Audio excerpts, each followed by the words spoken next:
Bismillahirrahmanirrahim. Assalamualaikum warahmatullahi wabarakatuh. Kita melanjutkan lagi kajian kita. Kali ini aku kemas dalam bentuk resensi ya. Kita melakukan resensi tentang tajuk Yesus lelaki normal, resiko yang harus ditanggung Islam bila Yesus menikah. Aku sebagai orang yang mengemas kajian ini dalam kemasan education ya, yang perspektifnya akademis, maka harus fair gitu ya. Kalau kemarin yang ditanggung Kristen ya, saat ini yang ditanggung Islam ya, jadi harus sama-sama dipaparkan gitu. Jadi nggak ada yang boleh disembunyikan kalau kita berbicara dalam keilmuan gitu. Dan juga dalam menuntut ilmu itu tidak ada batasan-batasan harus ilmu ini, ilmu itu enggak. Sekarang tergantung kita. Kalau kita sanggup ya nggak ada masalah gitu loh. Kalau mau sanggup belajar kristologi ya kristologi, berikut Islam ya Islam, nggak masalah. Nggak harus kristologi aja, nggak usah bahas Islam saja, nggak harus bahas kristologi, nggak harus begitu ya.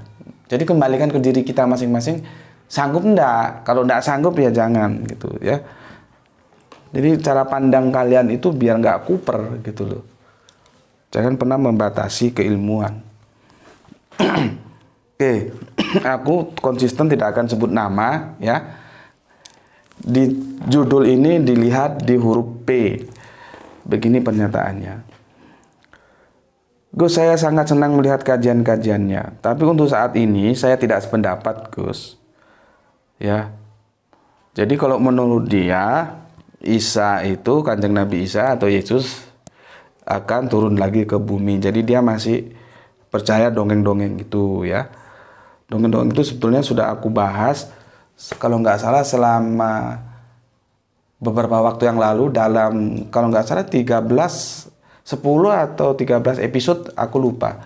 Silakan dilihat di channelku bahwa Kanjeng Nabi Isa tidak akan turun lagi. Sekarang sudah bahas tuntas kok. Untuk referensinya bisa dilihat di sana. Dia menghadirkan 3 hadis ya. Ini 3 kompilasi hadis yang mengatakan bahwa Kanjeng Nabi Isa akan turun gitu ya. Itu semua hadis sahih, Gus. Terima kasih, Gus. Salam ukhuwah. Oke, aku jawab. Alhamdulillah, trims matur numbah nuwun. Oke. Catatan, aku berikan catatan kepada dia bahwa begini harus diperhatikan. Seorang murid itu tidak harus pendapat dengan gurunya, tidak harus ya. Karena guru itu manusia biasa yang tidak maksum, dia bisa salah. Sehingga guru itu halal diselisihi. Aku sampai sekarang berselisih terhadap 3 guru Al-Qur'anku itu berselisih, tidak ada masalah, itu halal. Yang haram kita selisihi itu ketika kita berbeda pendapat, itu pun dalam konteks agama, bukan dalam konteks dunia, yaitu pendapatnya Kanjeng Nabi Muhammad itu jangan diselisihi. Karena Kanjeng Nabi Muhammad itu mendapat otoritas maksum. Tapi siapapun dia, aku bilang siapapun dia universal loh ya, harus dipahami ini. Jadi jangan kamu rujuk ulama ini, jangan. Siapapun dia itu universal. Paling dekat terhadap Kanjeng Nabi Muhammad siapa? Abu Bakar. Kita ambil Abu Bakar ke bawah, itu boleh kita selisihi selama kita punya argumentasi yang ilmiah gitu. Apalagi aku. Jadi tidak ada masalah, Mas. Matur nuwun nuwun ya. Guru dan murid itu tidak selalu sependapat. Murid dan guru tidak selalu sependapat. Gitu ya. Jadi bukan tabu hal seperti itu. Yang penting kita saling hormati ketika terjadi perbedaan pendapat. Oke. Begini, ini hadis yang sampean rujuk ada 3. Padahal kalau kalian semua tahu atau Masnya tahu, itu sebetulnya ada 46 hadis. Ini kita bisa baca di buku ini, gitu ya. Ini ada 46 hadis. Ya. Jadi Mas masih kurang itu datanya kalau cuma 3 hadis. 46 hadis yang senada seperti yang sampaikan ke aku. Ya. Oke. Berikutnya ini ke M, ya. Aku nggak akan sebut nama. Begini.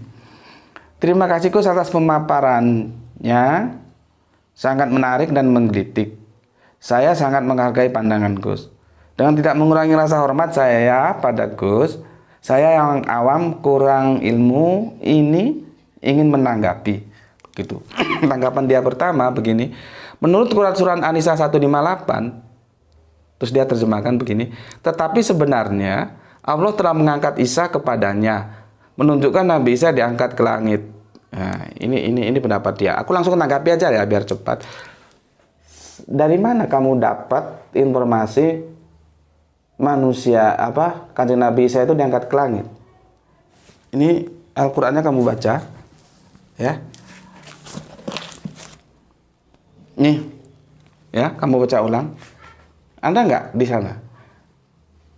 Apa karena yang ada dalam otak kesadaranmu itu kamu sudah terkontaminasi dongeng-dongeng itu, sehingga ketika kamu baca, otakmu langsung mengatakan bahwa ke langit. Itu kan otakmu yang mengatakan ke langit. Otakmu apa mau mengalahkan Al-Qur'an? Aku mau tanya sekarang. Gitu loh. Jadi jangan main-main, ya. Aku ngajak semua serius gitu loh, ya. Yang mengatakan menunjukkan Nabi Isa diangkat ke langit itu, kamu dapat petunjuk dari mana? Ya? Dan kamu tidak memahami kata rafa'a, mengangkat. Nah, nanti aku akan menjelaskan rafa'a, gitu loh. Coba jelaskan, kamu dapat petunjuk dari mana kalau Isa diangkat ke langit? Petunjuk itu kan ini, Al-Qur'an ini kan petunjuk. Jadi jangan melampaui kitab suci. Nih. Ya, tunjuk dari mana? Tuh. Oke, yang kedua dia bilang diangkatnya Nabi Isa atas kehendak Allah tidak berarti Nabi Isa tak bertanggung jawab pada keluarganya. Sama halnya bila seseorang meninggal, ini kacau ini argumentasinya. Nabi Isa kan nggak meninggal. Tuh. Jadi mengkomparatif itu dalam sebuah diskusi itu harus apple to apple gitu loh. Kan pandanganmu Nabi Isa tidak meninggal, terus kamu mencari compare orang yang meninggal atas kehendak Allah. Gimana? Nggak bisa begitu dalam diskusi itu. Oke, yang ketiga, Nabi Isa belum meninggal dan belum melewati alam barzah. Nabi Isa harus turun lagi ke bumi dan juga karena Nabi Isa dituhankan manusia hingga akhir zaman, maka Nabi Isa turun ke bumi meluruskannya. Bahwa itu bukan ajarannya. Dan ia juga seorang muslim, pengikut Nabi Muhammad. Asumsimu terlalu liar. Nggak genah. Sudah. Nggak alkitabiah. Ya karena kamu percaya dongeng itu loh.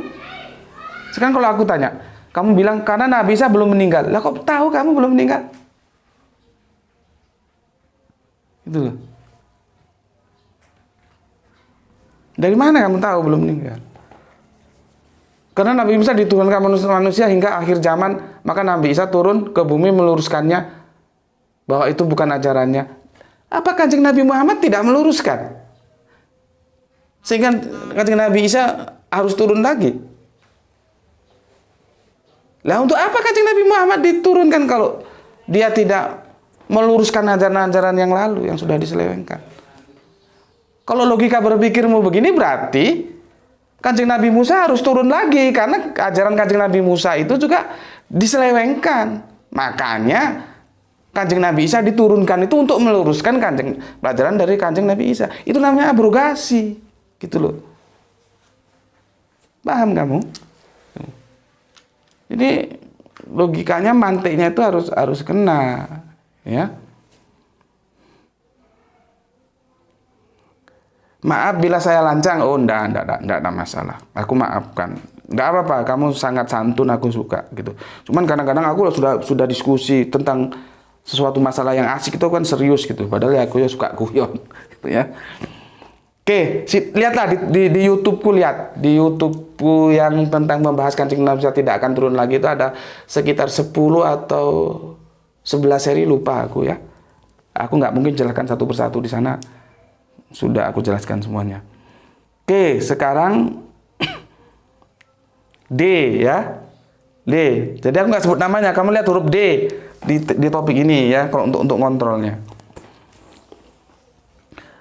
Begini, ini menarik, ini kita diskusikan. Ini menarik. Aku akan tulis di sini supaya kalian jelas ya. Menarik ini, bagus, suka aku. Nabi Isa disalib berumur 33 tahun. Ya, ini disalib. Ya. Penyalipannya diganti dengan orang lain. Nah, itu nggak perlu kita diskusikan lah. Jika beliau berumur 120 tahun, ya, umurnya 120 tahun, ya, berdasarkan hadis yang aku baca kemarin, ya. Dan masih di bumi berarti beliau selama 90 tahun, nah, berarti masih ada siksa waktu, dia kurangi ini ya. Ya, ini kurang lebihnya lah ya, 90 tahun, ya. Sebelumnya kan 120 itu dikurangi 33 apa 190? Enggak kan? Berapa? Ya hitunglah, masa aku harus ngitung yang betul-begituan. Intinya dia mau bilang bahwa masih ada sisa waktu 90 tahun ya. Mau 90 tahun berapa terserah lah. Ya. Akan melihat ajarannya dibelokkan oleh Paulus. Kemudian apakah beliau akan tetap tinggal diam ketika dijadikan Tuhan oleh Paulus? Ini juga kacau ini orang.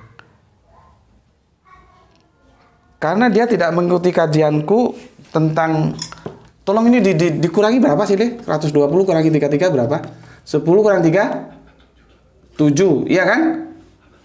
87. Ya betul. Nggak tahu dia ini angka 90 dari mana? Ini keluarnya 87. Jadi gini mas, sampean lihat videoku ya tentang ternyata Tuhan berasal dari kata Tuhan gitu loh. Aku berulang kali jelaskan, ya kalian juga punya semangat untuk mencari gitu loh. Kan nggak mungkin aku berulang kali katakan bahwa penyakit kalian itu ya, setiap semua kesalahan Kristen itu seolah-olah kalian limpahkan kepada seorang Paulus. Sampai-sampai Tuhan, kamu kan nggak ngerti apa itu Tuhan, apa itu Tuhan. Baca atau referensinya, bisa referensi itu dari Remisi Lado, atau bisa juga lihat di video gue lah ya. Apa itu kata Tuhan, apa itu kata Tuhan gitu loh. Nanti kalau aku bilang Yesus itu adalah Tuhan, kamu bingung nanti. Tapi aku nggak pernah bilang Yesus itu Allah loh ya. Dan ini penyakitmu dan penyakit semua teman-teman Islam itu kebanyakan selalu menimpahkan penyelewengan kekristenan itu kepada Paulus. Padahal Paulus itu ada benernya juga ada salahnya. Kalian sedikit sekali pernah mengkritik siapa itu Tertulian, siapa itu Apoloniaris. Ini dua orang ini yang merusak tatanan kekristenan itu, dua orang ini. Sehingga Allah yang tunggal menjadi Allah Tritunggal. Sehingga Yesus yang manusia menjadi Yesus yang 100% manusia 100% Allah. Ini mereka dua ini kalian tidak pernah singgung. Sedikit-sedikit Paulus, sedikit-sedikit Paulus. Apakah Paulus tidak punya salah? Punya. Tapi kan aku ingin sampaikan kepada kalian, lihat proporsinya. Ketika dia salah, salahkan. Ketika dia benar, benarkan. Dari sini aja kamu nggak ngerti apa bedanya Tuhan sama Tuhan. Langsung Paulus saja yang disalahkan. Oke. Nabi Isa berumur sampai 120 tahun. Ya, sudah aku tulis ya. 120 tahun. Dan masih hidup di bumi.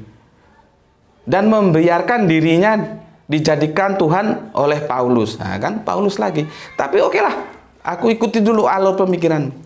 Jadi intinya begini yang dia mau sampaikan. Nabi Isa itu berumur sampai 120 tahun dan masih di bumi dan membiarkan dirinya dijadikan Tuhan oleh Paulus adalah menyalahi logika. Ya, logikamu logika gundul ya salah. Kalau logika bener enggak, gitu loh. Nanti aku jelaskan. Akan lebih tepat kalau Nabi Isa saat ini berada di langit. Aku kan sudah baca kemarin suratnya. Di surat Al-A'raf itu. Apa kata Allah? Di bumi itu kamu hidup, di bumi itu kamu mati, di bumi itu kamu dibangkitkan. Kamu dapat cerita Al-Quran di mana ada manusia hidup di langit? Nih. Al-Qurannya kamu baca. Ada nggak Allah bilang ada manusia hidup di langit? Ya. Ini logikanya itu disusun yang genah gitu ya. Oke, ulang lagi. Akan lebih tepat kalau Nabi Isa saat ini berada di langit. Ya, tepat menurutmu lah. Menurut pengawuranmu. Karena kamu nggak taat Al-Quran. Beliau hanya merasakan waktu berjalan 2 hari. Sementara di bumi sudah 2000 tahun. Ada ayat yang menyatakan 1 hari. Kita bukan dalam mengkompar waktu dunia akhirat. Enggak ya. Beliau tidak memberikan nafkah keluarganya. Nabi Ibrahim juga tidak memberikan nafkah istrinya dan anaknya Ismail ketika ditinggalkan. Aduh, ini kamu mengkompar ketika Kanjeng Nabi Isa ketika dia kamu anggap hidup di langit dan dia membiarkan keluarganya di bumi, mengkomparasi dengan peristiwa Nabi Ibrahim, itu nggak apple to apple, Mas. Gitu loh. Nanti aku jelaskan Nabi Ibrahim lah, aku jelaskan ini dulu. Ya. Sebetulnya kan 87, tapi kamu tulis 90. Oke lah. Ya nggak apa-apa. Ini biar dituntaskan sekalian. 90 tahun, oke lah. Sebetulnya 80 90 tahun. Kita hitung-hitungan sekarang ya. Dia hidup 120 tahun. Umur 33 disalib. Sebetulnya sisa hidup dia ya, kan dia lolos dari penyaliban nih kalau menurut kita nih ya.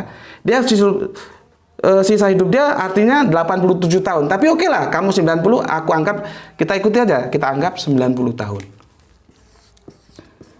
Pertanyaannya, apakah 90 tahun ini, 90 tahun ke depan ini, Kanjeng Nabi Isa akan diam saja ketika dia dianggap Tuhan gitu. Yang menurutmu yang menganggap dia Tuhan itu Paulus gitu. Yaitu karena kamu banyak cerita-cerita yang gak jelas dan pemahamu tentang bahasa juga kurang bagus ya. Tapi oke lah, Paulus menyebutnya Tuhan. Oke, nggak ada masalah. Sampai nanti kamu belajar apa itu Tuhan, apa itu Tuhan ya. Yang jelas Paulus tidak pernah menyebut Yesus itu Allah ya. Itu kamu camkan. Bolak-balik tak jelas lagi. Tapi yo mendomu itu apa? Oke, sekarang pertanyaannya, aku ikuti alur berpikir begini. Pertanyaannya, kapan Kanjeng Nabi Isa itu dijadikan Tuhan? Kan ini kan argumentasi yang kamu bangun nggak logis kalau Kanjeng Nabi Isa diam saja, dia masih hidup, masih ada sisa waktu 90 tahun. Dia dijadikan Tuhan kok dia diam saja. Yang logisnya itu Kanjeng Nabi Isa di langit bukan di bumi. Itu kan logika yang kamu bangun. Pertanyaanku kalau mau begini, kapan Kanjeng Nabi Isa, kasih aku data, kapan Kanjeng Nabi Isa itu dijadikan Tuhan? Jawab dulu. Kamu punya data nggak? Nggak punya data kan kamu? Kamu nggak punya data, nggak by data gitu loh. Ya? Sekarang aku akan jawab. Dan jawabanku ini akan menjadi sesuatu yang diberatkan oleh teman-teman Kristen. Karena teman-teman Kristen itu menganggap begitu Kanjeng Nabi Isa brojol dari gua garbanya Ibunda Maryam, dia sudah Allah, sudah Tuhan. Itu akidah teman kita Kristen. Ya, oke lah kita hargai pendapat mereka. Kita nggak jadikan masalah dulu dalam diskusi ini. Kalau menurut teman-teman Kristen, ya kalau di surat Amsal nggak salah. Ketika Allah menetapkan kaki langit, aku bermain-main bersamanya. Aku menjadi anak kesayangannya. Gitu loh. Yang ini ditafsiri berbeda oleh Kristen tunggal dan Kristen tritunggal. Gitu loh. Nah, kita berbicara dalam konteks Kristen tritunggal. Mereka akan tidak terima, karena menurut mereka, dogma yang mereka terima, begitu Kanjeng Nabi Isa lahir, keluar procot dari gua Garba, dari rahimnya Ibunda Maryam, bahkan sebelum lahir itu sudah Allah. Gitu. Ya nggak apa-apa, begitu terjadi. Aku akan bicara begini. Ada perseteruan antara dua kelompok yang dimotori, Arius dan Athanasius. Gitu loh. Yang Arius itu menyatakan Yesus itu manusia, bukan Allah. Athanasius menyatakan Yesus itu Allah. Dua kelompok ini membawa gerbong masing-masing. Saat itu kekuasaan ada di tangan Konstantin. Konstantin itu pagan, baru masuk Kristen. Akhirnya Konstantin mengadakan konsili. Dikumpulkanlah semua bapak-bapak gereja itu, tentunya dia sebagai penguasa difasilitasi oleh dia semua. Konsili itu akhirnya menetapkan bahwa Yesus itu Tuhan Allah. Artinya Arius kandas, Athanasius menang. Dari sini sebetulnya kita bisa tahu ya. Kan begini logika berpikirnya, kan begini, aku nyimpang dikit. Seseorang ditetapkan ya, atau diakui atau diterima sebagai guru besar, sebagai profesor, itu artinya awalnya dia bukan profesor gitu loh. Begitu juga kalau nggak ada kita menetapkan profesor menjadi profesor, nggak ada. Mesti yang di wisuda diangkat sebagai guru besar itu orang yang awalnya bukan guru besar. Orang yang diangkat sebagai profesor awalnya bukan profesor. Maka orang yang diangkat ditetapkan sebagai Allah itu sebetulnya menunjukkan bahwa dia awalnya bukan Allah. Artinya dia yang dialahkan. Gitu loh. Karena tidak ada konsili tentang Bapa, tidak ada. Kenapa Bapa tidak dikonsilikan? Karena memang Bapa itu adalah Allah sejati gitu. Ini keluar sedikit ya, tapi aku kembali. Konsili itu peristiwanya tahun berapa? Tahun 375 Masehi. Ya, ini sejarah. Kalau kamu nggak terima punya sejarah lain, silahkan. Ya. 375 Masehi. Ya. Oke. Pertanyaannya, ini kalau kita bulatkan 375 ya, berarti ini kan sorry 325. Untung aku ingat. 325 Masehi. Artinya ini abad ketiga melewati 25 tahun, nanti seperempat lah. Sudah kita bulatkan abad ketiga. Ini berarti berapa? Tahun ke 300. Perhatikan hitung-hitunganku. Tahun ke 300 ya. Konsilinya itu Yesus diangkat sebagai Tuhan Allah itu di sini. Tahun aku bulatkan menjadi tahun 300. Ya. Yang ini akan ditentang oleh teman-teman Tritunggal. Ya, paham di sini tahun 300. Abad ketiga. Sementara Kanjeng Nabi Isa dia hidup, kalau menurut hitung-hitungan ini kan sebetulnya 87, tapi oke lah. Aku ikuti yang 90. Berarti belum satu abad kan? Ini 3 abad loh ya, ini belum 1 abad. Ini kan berarti tidak ketemu. Paham nggak yang aku maksud? Paham nggak? Kita bulatkan ada 1 abad ya. Karena kan sisanya 90 tahun, sebetulnya 87. Oke lah kita anggap 1 abad. Dia masih 1 abad. Ya. Ini aku bulatkan supaya kalian paham. Kalau kalian mau saklek seperti orang eksak begini. Sebetulnya kalau mau eksak kita kembali ke sini 87 tahun.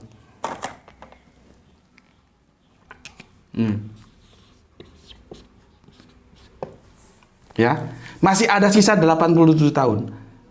Ya.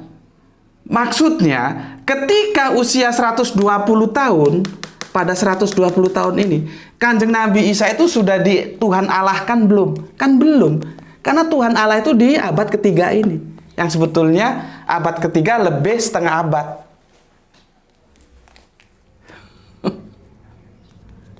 Gitu loh. Jadi argumentasi yang mengatakan bahwa kalau umurnya 120 tahun dan dia masih hidup di dunia, nggak terima kalau dia dialahkan. Pada waktu itu Kanjeng Nabi Isa belum dialahkan. Ini hitungannya. Jelas nggak? Ini hitung-hitungannya. Karena Kanjeng Nabi Isa itu ya selesai di 120 tahun, sisanya ada 87 tahun. Kalau dibulatkan dia, oke lah aku kendor aja, nggak terlalu kaku, ke 1 abad. Sedangkan peristiwa Konsili Nicea itu 325 Masehi, itu abad ketiga. Masih ada 200 tahun ke, 300 tahun ke depan. Baru Konsili Nicea di mana Yesus menjadi manusia yang mereka Tuhan alahkan. Ya, jadi waktunya nggak ketemu. Artinya, ketika Kanjeng Nabi Isa sampai menutup mata 120 tahun, akidah itu masih Allah tunggal. Sema Israelu, Yahweh Eloheinu, Yahweh Ehad, itu masih dipegang erat. Jangan lupa, Kanjeng Nabi Isa dan pengikutnya Hawaron itu Yahudi loh. Jadi teos Yahudi itu belum terkontaminasi oleh teos-teos pagannya Yunani, Romawi. Tuh. Nah, ya, paham ya itu hitungannya di sini ya. Oke, udah berapa menit itu? 26, padahal aku mau bikin per 15 menit, per 15 menit gitu loh. Tapi tetap aja nggak bisa ya. Nanti berikutnya resensi kedua kita bikin lagi. Ini aja dulu, mohon dipahami ya. Oke. Assalamualaikum warahmatullahi wabarakatuh.